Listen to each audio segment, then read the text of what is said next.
Hello students, आज के lecture में हम इस चैप्टर को रीड करना आगे कंटिन्यू करने वाले हैं। दोस्तों, हमने अभी तक इस कहानी में ये तो समझ लिया है कि जो हैप्पी प्रिंस है ये लोगों की हेल्प करना चाहता है। स्वालो के साथ मिलकर इसने सबसे पहले तो जो सीमस्ट्रेस है उसको रूबी का स्टोन दे दिया जो कि उसकी तलवार के हैंडल में लगा हुआ था, और फिर उसने अपनी दोनों जो सफायर की आईज है उसको भी दे दिया है। उसने एक आई को तो प्ले राइटर को दिया और दूसरी आई जो लिटिल मैच गर्ल है उसको दे दिया है। अब दोस्तों, ये जो हमारा जो हैप्पी प्रिंस है इसके पास सिर्फ अपने गोल्ड के लीव्स बचे हैं। उनके साथ क्या होगा उसको हम आज स्टडी करने वाले हैं। और अगर मैं स्वालो की बात करूं तो हमने ये भी स्टडी कर लिया कि जो स्वालो बर्ड है उसने अब इजिप्ट जाने का जो प्लान है उसको कैंसिल कर दिया है। वो कह रहा है कि यहाँ पे जो हैप्पी प्रिंस है, क्योंकि वो ब्लाइंड हो चुका है, वो हर टाइम इस हैप्पी प्रिंस के साथ ही रहेगा। देखिए दोस्तों, अब आगे क्या होता है।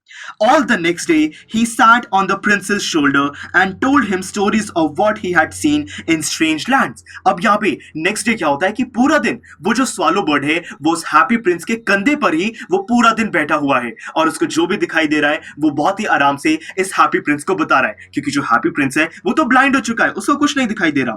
Dear little swallow, said the prince. अब वो प्रिंस कहता है कि dear swallow bird, you tell me of marvelous things, but more marvelous than anything is the suffering of men and women.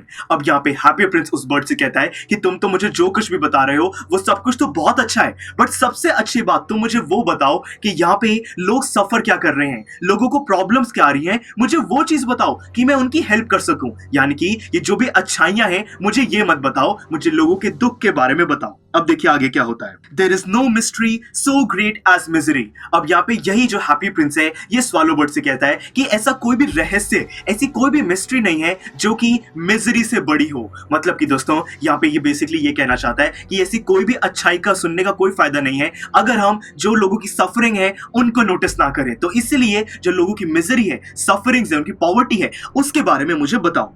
Fly over my city little swallow and tell me what you see there. तो वो कहता है कि यहाँ पे swallow bird, तुम पूरा जो सिटी है उसकी तरफ एक पूरा चक्कर लगा कर आओ और मुझे बताओ कि तुम वहां पर क्या देखते हो। तो देखिए दोस्तों, so the swallow flu over the great city and saw the rich making मेरी इन देयर ब्यूटीफुल हाउसेस। तो इसीलिए ये जो स्वालो बर्ड है ये पूरे सिटी का एक चक्कर लगाता है। यहाँ पे वो देखता है कि जो रिच लोग हैं वो तो बहुत ही अपने ब्यूटीफुल घर में वहां पे मेरी का जो त्योहार है, बेसिकली दोस्तों जो क्रिसमस है, क्योंकि विंटर्स आ चुकी हैं तो वो क्रिसमस को वहां पे सेलिब्रेट कर रहे हैं। While the beggars were sitting at the gates, पर जो बेगर्स हैं वो उन्हीं घर के गेट्स पे वहां पे बैठे हुए हैं, स्ट्रीट्स पे, सड़क पे वो बैठे हुए हैं।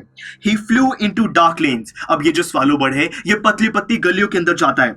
And saw the white faces of starving children looking out listlessly at the black streets. अब यहाँ पे वो देखता है कि बड़े सारे ऐसे बच्चे हैं जो कि बहुत गरीब हैं, भूखे हैं, उनके फेसेस बिल्कुल व्हाइट हो चुके हैं ठंड की वजह से और भूख की वजह से, और वो बिना किसी उम्मीद के, यहाँ पे लिस्टलेस का मतलब है कि हेल्पलेसली वो उन गलियों में ऐसे ही देख रहे हैं। Under the archway of a bridge, two little boys were lying in each other's arms to try and keep themselves warm.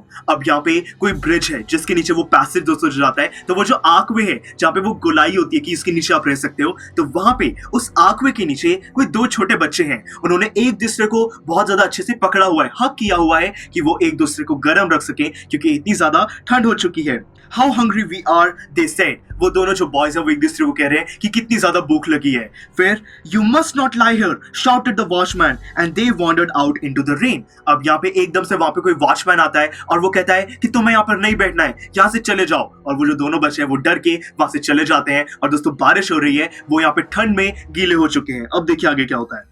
Then he flew back and told the prince what he had seen. तो इसीलिए जो swallow bird है ये उस Prince के पास वापस जाता है और बताता है कि उसने सिटी के अंदर क्या देखा। I am covered with fine gold, said the prince. अब ये प्रिंस कहता है कि मेरे पूरे यहाँ पे जो बॉडी है, मेरा जो स्टैचू है, इसके ऊपर फाइन गोल्ड के लीव्स लगे हुए हैं। You must take it off leaf by leaf and give it to the poor. अब यहाँ पे ये जो स्टैचू है ये उस बर्ड से कहता है कि एक एक करके जितने भी लीव्स हैं उन सबको निकाल लो और जितने भी पुअर लोग हैं उनको बांट आओ। तो देखिए दोस्तों वो क्या करता है। The living always think that gold can make them happy. अब यहाँ पे वो कह रहे हैं कि जितने भी लोग हैं उन सबको ये पता है कि अगर उनके पास गोल्ड हो तो वो अच्छे से जी सकते हैं, उनसे उनके पास पैसा आ जाएगा, वो खुश हो जाएंगे सारे के सारे। Leaf after leaf of the fine gold the swallow picked off till the happy prince looked quite light, dull and grey. अब यहाँ पे एक एक करके वो जो स्वालो है वो सारे लीव्स को उतारता है और पुअर को दे आता है। और दोस्तों ऐसे करते करते यहाँ पे जो द हैप्पी प्रिंस का स्टैचू है अब वो बिल्कुल डल और ग्रे हो चुका है। पहले तो वो बहुत डेकोरेटेड था, वो शाइन करता था, पर अब वो डल और बिल्कुल ग्रे कलर का हो चुका है। Leaf after leaf of the fine gold he brought to the poor and the children faces grew rosier। अब यहाँ पे बताया गया है कि एक एक करके जब वो पुअर को सारा गोल्ड दे आता है तब वहाँ पे सारे खुश हो चुके हैं। वहाँ पे जितने भी वो जो बच्चे हैं जिनके फेसेस पहले व्हाइट हो चुके थे अब वो रोज जैसे रेड होने लगे हैं, मतलब कि उनकी जो भी प्रॉब्लम्स थी अब वो ठीक होने लगी है। And they laughed and played in the streets. अब वो सारे हंस रहे हैं और जो भी गलियां हैं उनमें खेल रहे हैं। We have bread now, they cried. वो कह रहे हैं कि अब हमारे पास खाने के लिए ब्रेड है और वो सारे चीख रहे हैं, मजे से वहां पे खेल रहे हैं। तो देखिए दोस्तों, हमने इस पार्ट में यहाँ पे स्टडी कर लिया कि यहाँ पे जो स्टैचू है द हैप्पी प्रिंस है उसके पास जो कुछ भी था वहां पे रूबी, 2 सफायर की आईज और जो भी गोल्ड लीव्स थे वो सारी चीजें उसने सिटी में बांट दी हैं। जिन भी लोगों को जरूरत थी उनकी पॉवर्टी, उनकी सैडनेस, मिजरी को देखते हुए उस स्वैलो बर्ड की मदद से वो सारी चीजों को बांट दिया है। तो दोस्तों अब इस कहानी का एंड क्या हो सकता है ये हम समझेंगे नेक्स्ट लेक्चर में, जो कि होगा हमारा लास्ट नाइट। बहुत ही इंटरेस्टिंग है। See you in the next lecture. Students, I am sure आपको ये वीडियो बहुत पसंद आया होगा। तो इसी तरह से इंटरेस्टिंग तरीके से अगर आप सारे कॉन्सेप्ट्स, थ्योरीज, डिफरेंट चैप्टर समझना चाहते हैं तो डाउनलोड करिए PUSTAC ऐप, क्योंकि इस ऐप पर आपको बहुत कुछ मिलेगा। सैम्पल पेपर्स हो, टिप वीडियोस हो, different lectures, back exercise solutions, बहुत कुछ। So what are you waiting for? Download PUSTAC app.